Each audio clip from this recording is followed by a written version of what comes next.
Hi viewers, welcome to our YouTube channel Prasad Kasla Vlogs. If root x plus 4 equal to root 3, what is the value of x అన్నాడు. x value మనకు x value కావాలి. ఇప్పుడు root x plus 4 equal root 3 అప్పుడు x value అనేది కావాలి. So ఇక్కడ చూడండి, మనం root x plus 4 is equal root 3. Both sides square చేద్దాం.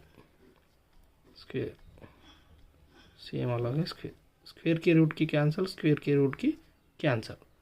So x plus 4 is equal 3. So x ఇటు ఉండి 4 అటుపోతే ఇక్కడ ప్లస్ ఉంది కదా, అటు వెళ్తే మైనస్ సబ్స్ట్రాక్ట్ చేస్తుంది. So x is equal to -1. The option 1 A is the right answer. Please subscribe Prasad Kasla vlogs.